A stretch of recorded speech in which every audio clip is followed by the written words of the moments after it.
देश से लेकर शहर तक हर पल की खबर, शहर का सबसे तेज न्यूज नेटवर्क औरंगाबाद तक।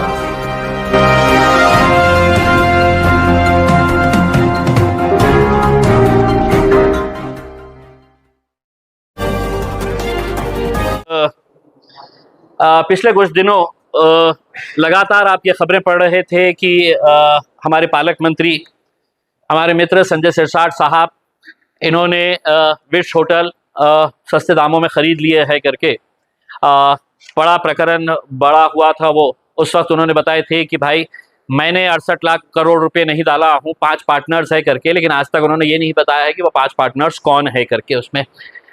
लेकिन मैं आपको बताता हूँ कि एक पार्टनर उनका बेटा था जिसके नाम के ऊपर ये होटल ली जा रही थी, और दूसरी पार्टनर उनकी पत्नी थी जिसका एफिडेविट उन्होंने ऑलरेडी है तो सबमिट किया था, और उन्होंने उसका पैसा भर के, उनकी पत्नी भी थी। अब हम उम्मीद कर रहे थे कि तीसरा चौथा पार्टनर कौन है करके, और वो बहुत एक मुमकिन है कि उनके घर वाले ही थे करके, वरना वो बता देते थे। अब दूसरा एक प्रकरण सामने आया है, और मैं समझता हूँ ये कि विट से बड़ा प्रकरण है इस हिसाब से कि वो तो 68 करोड़ का था, ये 105 करोड़ 89 लाख यानी कि 106 करोड़ रुपए का मामला है। सिरसाट साहब के फर्जंद सिद्धांत साहब को एक अल्कोहल बनाने के लिए जो केमिकल्स लगते हैं या दूसरे चीज़ें लगते हैं, एब्सोल्यूट अल्कोहल, जैसे मेरे नज़र के अंदर हम सिर्फ शराब ही कह सकते हैं, उसकी फैक्ट्री स्टार्ट करने की थी। तो उन्होंने शेंद्रा के अंदर अप्लाई किए। शेंद्रा में पता चला कि ज़मीनें है नहीं करके, तो वहाँ पे उन्होंने जोर दिया कि हमको ये ज़मीन शेंद्रा के अंदर ही चाहिए करके। तब MIDC के पूरे अधिकारी हरकत के अंदर आए और इन्होंने 22 तारीख के दिन 2022 के दिन, ठहरिए साहब, ये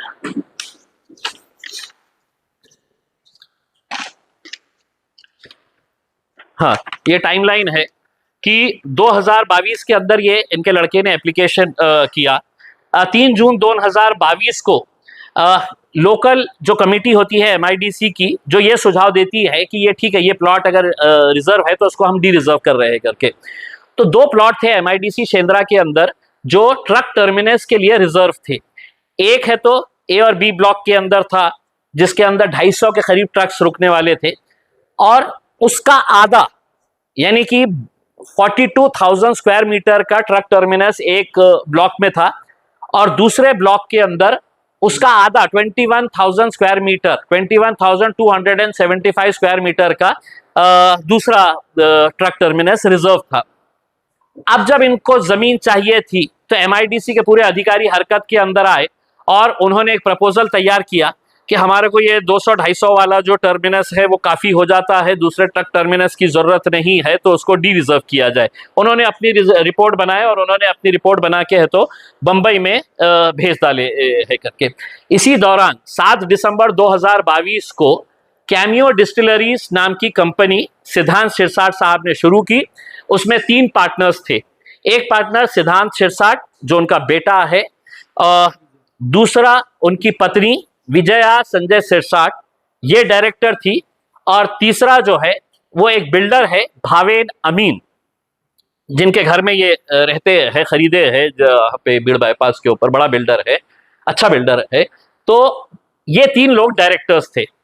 अब ये इन्होंने डॉक्यूमेंट्स देना था कि हमको है तो 100 करोड़ रुपए 106 करोड़ रुपए की फैक्ट्री स्टार्ट करना है, तो अपना सेल्फ कंट्रीब्यूशन भी दिखाना पड़ता है कि मेरे जेब में भी कुछ पैसे हैं, मैं ऐसे ही पूरा बैंक से नहीं लेने वाला हूं करके। तो कितना पैसा इनको देना था, तो 26 करोड़ रुपए इन्होंने खुद लिख के दिया अपने एप्लीकेशन के अंदर कि 26 करोड़ रुपए जो है 26 करोड़ 47 लाख ये हम अपने जेब से देंगे करके, ये इनके अपने डॉक्यूमेंट में है।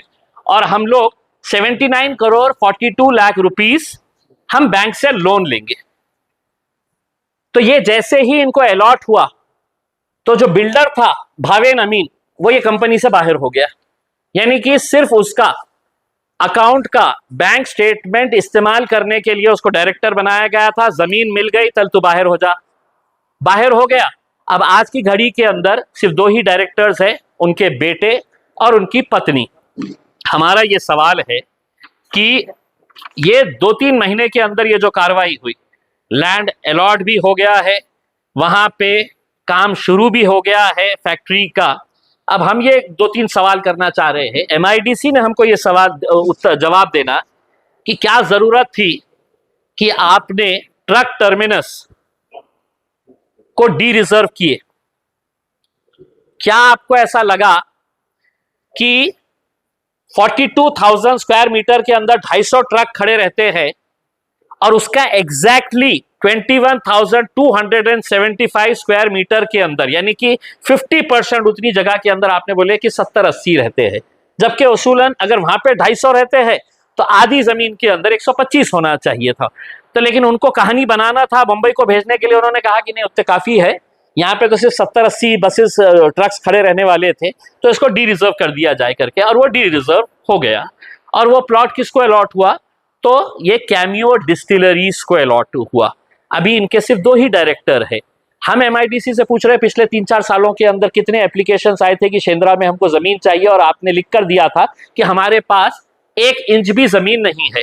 तो इनके लिए ये ट्रक टर्मिनस को क्यों हटाया गया, ये जमीन इनको क्यों दी गई, कितने पैसा आपने लिए, या आपको मंत्री जी को खुश करना था। और दूसरा, हम मंत्री जी से ये पूछना चाहते हैं कि विट्स के वक्त में आपने ये बोला था कि ऐसा थोड़ी है कि हमने 65 करोड़ रुपए ला लिए है करके, 68 करोड़ रुपए, हम 5 पार्टनर्स थे, बोले सबने 2-2, 3-3 करोड़ रुपए लेने वाले थे और बैंक लोन देने वाला था, बैंक हमारे घर पे आके लोन देती है करके, ऐसे शब्द होते थे उनसे, बैंक हमारे घर पे आके देते हैं करके, अगर इमेज अच्छी हो तो करके। हम बैंक यूको बैंक से पूछना चाहते हैं, इनकी पत्नी के नाम के ऊपर 5.5 करोड़ रुपए का आपने लोन दिए है, जबकि इनकी महीने साल की इनकम 25 लाख रुपए है, एफिडेविट में दिया हुआ है करके। दूसरा, संजय सिरसाट साहब हमको ये नहीं बता रहे हैं, उनके एफिडेविट में दिया गया है कि उनकी इनकम क्या है। तो उनकी इनकम है जो उनको पगार मिलती है महाराष्ट्र सरकार की तरफ से, आमदार इस हैसियत से जो काम करते हैं, जो महीने की 1 लाख, 2 लाख, 3 लाख रुपए जो भी होगी वो। और उसके साथ साथ उन्होंने बताया है कि मेरी पगार दूसरी जो है वो कंस्ट्रक्शन कंपनी और बिल्डर के पास से मिलती है करके। तो ये कौन कौन सी कंस्ट्रक्शन कंपनी के अंदर आपकी हिस्सेदारी है, भागीदारी है, ये भी हमको थोड़ा सा बता दे करके। और इसके अंदर तो कोई दुमत है ही नहीं, डॉक्यूमेंट्स आपके बता रहे हैं, विजया संजय सिरसाट डायरेक्टर कैमियो, और दूसरे डायरेक्टर है उनके बेटे। तो अब ये कहानी मत सुनाइए हमारे को कि इसके अंदर 20 डायरेक्टर्स थे, वो लोग सब जने हैं तो पैसे डालने वाले थे करके उसमें। तो जो है, और मेरी उम्मीद यही है कि जल्द से जल्द इसके ऊपर खुलासा हो जाए, ताकि कोई डॉक्यूमेंट के अंदर हेर फेर ना हो, एमआईडीसी भी इसके अंदर कोई हेर फेर ना करे। और संजय सिरसाट साहब ने ये प्रकरण जब विट्स का आया था तो उन्होंने कहा था की काय मराठी माणसाने उद्योग करायचं का नाही आहे, करा साहेब, मी पण मराठी माणूस आहे, मराठी माणसाने पुढे जावं, चांगलं काम करावं, रोजगार उपलब्ध करू द्यावं। आणि सांगता सांगता तुम्ही हे सांगितलं होतं की आता विट्सचं प्रकरण माझ्यासाठी संपलेलं आहे, मी माझ्या मुलाला सांगितलेलं आहे ते बंद करा आता। आता या प्रकरणामध्ये जेव्हा तुम्ही दिलं हे डॉक्यूमेंट, नहीं, ये प्रकरण में जब आपने डॉक्यूमेंट्स दिए हैं तो उसमें आपने खुद ने कहा है कि 26 करोड़ रुपए, 26.5 करोड़ रुपए हम अपने जेब से देने वाले हैं। तो वो कहां से देने वाले हैं? और दूसरा, फिर आपने कहा कि मैं मेरे लड़के को बोलूंगा कि वड़ा पाव की स्टॉल नहीं। सिरसाट साहब, वड़ा पाव जो है ये आज भी गरीब लोग जो है वो उसी वड़ा पाव के ऊपर जिंदा है, जो गरीब ठेला लगा के वड़ा पाव बना रहा है और गरीबों को खिला रहा है। आपको वड़े पाव की जरूरत नहीं है। क्यों? आपके पास तो इतने कंपनीज है कि आप क्या क्या नहीं कर सकते हैं। ये साई सृष्टि इंफ्राटेक प्राइवेट लिमिटेड, ये आपकी कंपनी है, इसमें आपका बेटा, आपकी बेटी इसमें डायरेक्टर्स है। फिर आप होटल स्टार्ट करने वाले थे, वो होटल के अंदर भी आपकी पार्टनरशिप है, Sirsat hotels and resorts private limited. ये इतने सारे कंपनीज है आपके, जिसके जरिए है तो आपको वड़ा पाव कभी भी ठेला लगाने की जरूरत नहीं आएगी, हमको ऐसा उम्मीद है। मेरा सिर्फ यही कहना है कि इस बारे में डिटेल इंक्वायरी होनी चाहिए, और जब एक मंत्री ऐसा करता है तो कुछ छींटे मुख्यमंत्री के ऊपर भी जाते हैं। मुख्यमंत्री कभी भी ये दावा नहीं कर सकता है कि मैं बहुत भ्रष्टाचार मुक्त के लिए मैं लड़ रहा हूं करके। आपको हमने ये पूरा प्रकरण दिए हैं, अब आप अगर आपके अंदर ईमानदारी जिंदा है देवेंद्र फडणवीस साहब, तो इसको आप सीबीआई के एंटी करप्शन ब्यूरो विंग को दीजिए, एनफोर्समेंट डायरेक्टोरेट को दीजिए, आईटी को बोलिएगा कि एक 25 लाख रुपए कमाने वाली, उसके पास 12.5 करोड़ रुपए लोन कहां से, कौन कौन दे रहा है, कौन सा बैंक दे रहा है करके। तो ये सब सवालों के जवाब अब आपके कटघरे के अंदर है। और मुख्यमंत्री साहब, अगर आप नहीं करेंगे तो मैं आपको बहुत जल्द एक चश्मा भेजने वाला हूं, जिसके ऊपर आपका नाम लिख के भेजूंगा कि हो सकता है कि आपको बगैर चश्मे के दिखाई नहीं दे रहा होगा, हम जो बोल रहे हैं वो सुन नहीं रहे होंगे उसमें। तो इसलिए ये प्रकरण विट्स से ज्यादा गंभीर है। और मेरी उम्मीद ये है कि हो सकता है कि हमारे पालक मंत्री का स्वभाव देखते हुए, सगळे वेड़े आहे, सगळ्यांना अक्कल नहीं आहे, काही काम त्यांना उनको कुछ समझ में नहीं आता है, सब बावड़ट है, ये इसी तरह का रिएक्शन देते हैं। तो मैं उनसे अनुरोध करूंगा कि ये तो सिर्फ एक ही है, आगे आगे देखिए होता है क्या करके। और सिर्फ आप ही नहीं, कुछ और भी मंत्रियों के बारे में, कुछ और भी बड़े नेताओं के बारे में प्रकरण निकाल रहे हैं। लेकिन मुझे अधिकारियों ने बताया है कि खास तौर से इम्तियाज जलील के हाथ में कोई डॉक्यूमेंट नहीं देना है करके। उन अधिकारियों को ये कह रहा हूं कि आप जिस कुर्सी के ऊपर बैठे हैं ईमानदारी से बैठिएगा। आप ऐसे एक्स एमपी, एक्स एमएलए मुझे डॉक्यूमेंट्स नहीं देंगे तो गवर्नमेंट ने राइट टू इन्फॉर्मेशन के अंडर में दिया, वो आपको डॉक्यूमेंट्स देना पड़ेगा। तो आने वाले कुछ दिनों के अंदर और भी कुछ बातें सामने आएंगी और वो भी उतनी ही चौंकाने वाली रहेगी।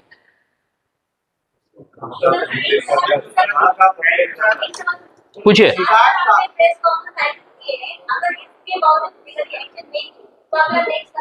देखिए, मुझे बहुत ज्यादा उम्मीदें नहीं है, वरना विट्स के प्रकरण के अंदर ही मुख्यमंत्री ने एक हाई लेवल इंक्वायरी कर देना चाहिए था ऑर्डर। ये प्रकरण के अंदर हम उम्मीद कर रहे हैं कि इसके अंदर मीडिया पूरी तरीके से साथ देगा, क्योंकि एक भी शब्द मैंने अपनी जबान से या दिल से नहीं बोला हूं, मन की बात नहीं करा हूं, पूरा डॉक्यूमेंट्स के साथ बोला हूं।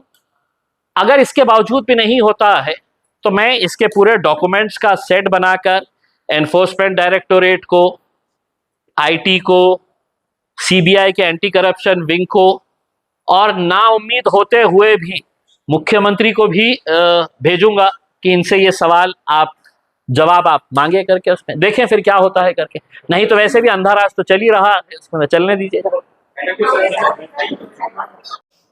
औरंगाबाद तक मीडिया जो है वो पिछले कई सालों से बहुत अच्छी खिदमत दे रहा है, लोगों तक खबरें पहुंचाने का काम कर रहा है और उसकी रीच बढ़ रही है। उन्हें सिल्वर बटन मिला है, मैं उनको मुबारकबाद देता हूं और उम्मीद करता हूं कि आगे उनको सिल्वर की जगह गोल्ड भी मिले, गोल्ड के बाद प्लैटिनम भी मिले और वो इसी तरह से लोगों का काम करते रहे। शुक्रिया।